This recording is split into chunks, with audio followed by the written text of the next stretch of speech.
آج میں حضرت ابو بکر صدیق کی ایک صاحبزادی کا ذکر کرنے والا ہوں، حضرت اسماء بنت ابی بکر صدیق۔ حضرت ابو بکر صدیق کی صاحبزادی ہیں، کہتی میرے ابا جی اس پیار سے گھر میں ذکر کرتے تھے نبی پاک کا کہ میں نے کہا ابا جی اب مجھ سے برداشت نہیں ہوتا، مجھے بھی کلمہ پڑھوائے، میں نے بھی غلام بننا ہے۔ 16 بندے مسلمان ہوئے تھے، 17ویں نمبر پر حضرت اسماء بنت ابو بکر صدیق نے کلمہ پڑھ لیا۔ 17واں نمبر، السابقون الاولون میں سے، پہلے لوگوں میں حضرت اسماء کا تذکرہ ہے، ابتدائی لوگوں میں مسلمان ہو گئی، شروع میں بالکل سٹارٹ میں۔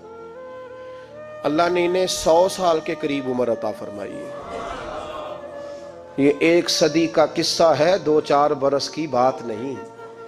اللہ نے 100 سال عمر دی۔ فرماتی ہیں میں 20 سال سے عمر میری کم تھی جب میں نے کلمہ پڑھا تھا۔ توجہ ہے میری بات پر؟ صرف میدان میں نکلنے والے مجاہدوں نے دین کی تبلیغ نہیں کی، ان کو گھر کے اندر تیار کر کے بھیجنے والی ماؤں کا زیادہ حصہ ہے، ان کی بیوی کا زیادہ حصہ ہے، جس نے کہا تو دین کی نوکری کر، تیرے پچھلے فرائض میں دیکھ لوں گی، ان کا بھی بڑا کردار ہے۔ دین اسلام پر جس شخصیت نے سب سے پہلے اپنا خون پیش کیا وہ مرد نہیں، وہ ایک عورت ہے۔ حضرت عمار بن یاسر کی والدہ سب سے پہلی شہیدہ ہے۔ دین کے لیے پہلا خون ایک عورت نے دیا ہے، حضرت سمیہ رضی اللہ تعالیٰ عنہ۔ حضرت اسماء کہتی ہے میں ابھی 20 سال سے میری عمر کم تھی جب میں نے کلمہ پڑھا، اور میں نے اس عالم میں کلمہ نہیں پڑھا کہ جب دین پہ چلو گے تو موجیں لگ جائیں گی۔ میں نے کلمہ پڑھا کہ سارا مکہ ہمارا مخالف تھا، میں نے کلمہ پڑھا تو میرے گھر کی طرف لوگ سخت نظروں سے دیکھتے تھے، میرے والد روز مار کھا کے آیا کرتے۔ اس حالت میں جناب اسماء، یہ حضرت عائشہ صدیقہ سے 10 سال بڑی تھی عمر میں، ان کی والدہ اور ہیں اور جناب عائشہ کی والدہ اور ہیں، والدہ علیحدہ علیحدہ ہیں، لیکن حضرت صدیق اکبر کی دونوں صاحبزادیاں حضرت اسماء، یہ وہ خوبصورت اور پاک باز بی بی ہے کہ جب میرے محبوب پاک غار ثور میں ہجرت کے لیے تشریف لے گئے تو حضرت صدیق اکبر جب جانے لگے، حضرت اسماء کہتی ہے میری اماں کو میرے والد نے طلاق دے دی تھی، کیونکہ وہ کلمہ بھی نہیں پڑھتی تھی اور زیادہ کچھ شدت رکھتی تھیں مشرکانہ معاملات میں۔ کچھ لوگ تو کہتے ہیں حضور کے اعلان نبوت سے پہلے ہی جناب صدیق اکبر نے انہیں علیحدہ کر دیا تھا، لیکن حضرت اسماء فرماتی ہیں کہ میرے والد نا مجھ سے ذرا زیادہ محبت کرتے تھے، میرے والد ذرا مجھ سے، کیونکہ میری والدہ موجود نہیں تھی تو حضرت صدیق اکبر زیادہ پیار کرتے۔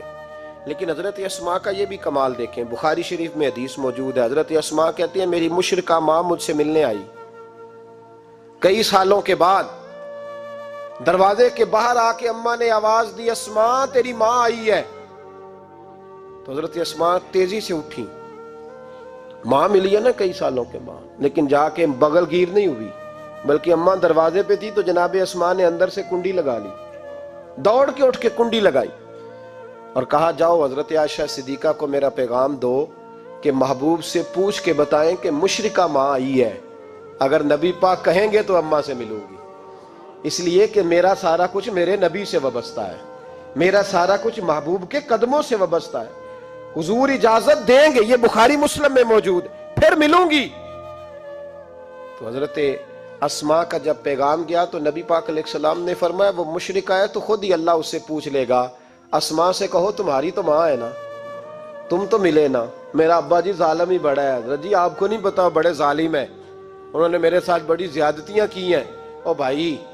میرے محبوب سے بھی ایک صحابی نے کہا تھا یا رسول اللہ آپ کہتے ہیں والدین کی فرما برداری کرو، تو اگر والدین ظلم کریں، والدین اگر ظلم کریں، میرے محبوب کی زبان سے ایک حرف بھی کبھی فضول نہیں نکلا، بلکہ رب جب فرماتا تھا تو محبوب بولتے تھے۔ اس نے ایک دفعہ کہا حضور اگر والد ظلم کرے، نبی پاک نے 3 دفعہ فرما او یظلمو او یظلمو او یظلمو، اگر وہ ظلم بھی کریں ظلم بھی کریں ظلم بھی کریں تو پھر بھی تو نے ماں باپ کی فرما برداری